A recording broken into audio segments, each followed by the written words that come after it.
Susie, it looked bad Sunday when he was thrown to the ground, and it is bad. According to Ed Werder, he has fractures in 2 right ribs that he suffered yesterday.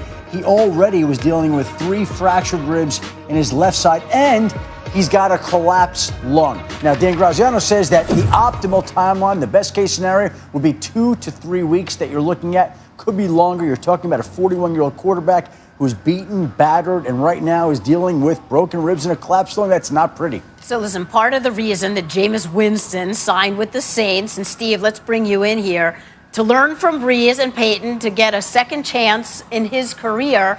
Do you believe that they can have as much success with Jameis Winston as they did with Teddy Bridgewater last season? Yeah, I think they can. Jameis is reckless. That's why he lost his job in Tampa Bay. And he's reckless in New Orleans. It's not going to work. So he's got to be clean. That's just a fact, and that's just going to be the bottom line. If Jameis is clean and he can handle the workload, the dynamic offense that he needs to get the ball out, and then also you've got Taysom Hill too.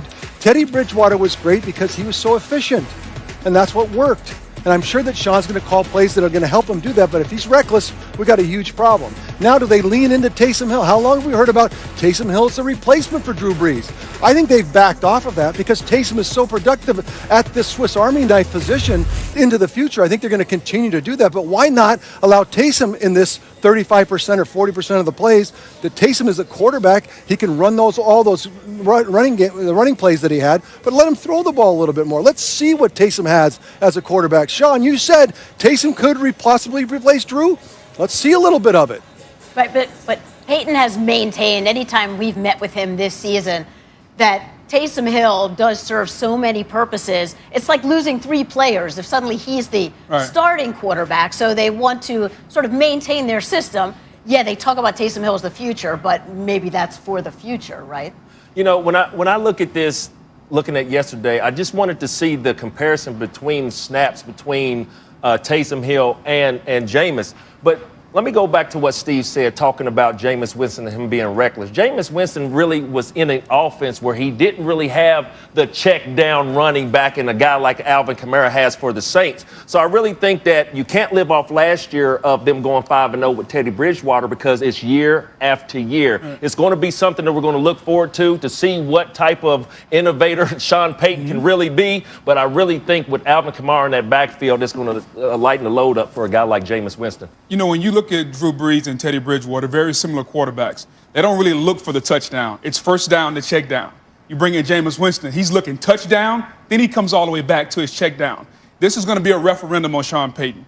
Jameis Winston went to New Orleans and say, okay, I want to be coached by the best. I want to be coached by the quarterback whisperer. Can somebody unlock what's inside of me? Because I was the number 1 overall pick for a reason. So as much as this is about Jameis Winston, this also is about Sean Payton. Has he had enough time with Jameis Winston to kind of unlock him? I think right now they both need each other. Jameis needs Sean, but Sean needs Jameis because it looks like Drew's going to be out a while. Okay, so can Jameis hold the boat afloat until Drew Brees can get back? Because if he can't, and New Orleans falls down and somebody else gets that number 1 seed this year, that is a huge difference. This is another look at life after Drew Brees. And there's a real chance that this is going to be the last season for Drew Brees, that he could be working in broadcasting. And I wonder, by the way, if an injury like that reinforces his desire to leave the game. And so this is an audition for Jameis Winston and Taysom Hill, who signed to this team moving forward, to see which one can be the quarterback once Drew Brees departs New Orleans, which may be likely as soon as after this season. By the way, for anybody who was wondering, last season when Bridgewater took over for those 5 games at pure quarterback snaps, it was Bridgewater 304, Hill 13. So there is no question who the starting quarterback will be. But can we go back to the hit on Drew Brees and what you thought of that? Well, I thought it was a terrible call. There was a flag thrown, and it was almost as if the flag was thrown after the ref looked down and saw that Drew Brees was hurt.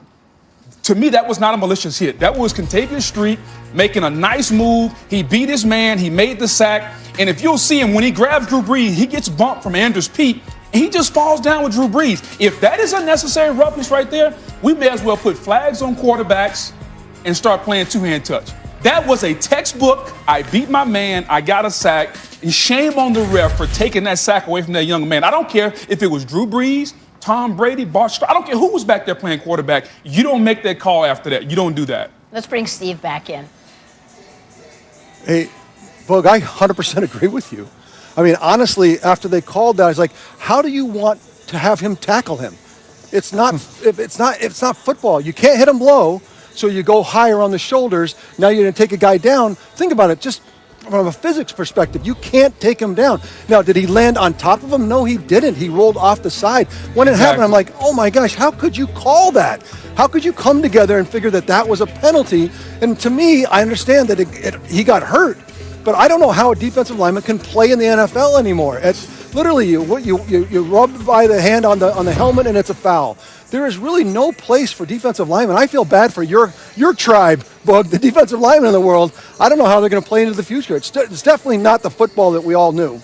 Well, and you said it. Take the Teddy Bridgewater hit in the game between Tampa and Carolina. He went low on Teddy Bridgewater, and now Teddy Bridgewater is out today. So if you're a defensive lineman, where exactly are you supposed to hit the quarterback? You hit him high, they throw a flag. You hit him low, you hurt somebody. That's the quandary as a defensive lineman. When I beat my man and I go sack the quarterback, that's the quandary that we're in. Hey, by the way, Tom Hey, Brady. Boog, I think that's the point. Oh, sorry. No, go ahead. That's the point, Boog. They don't want you to hit the quarterback.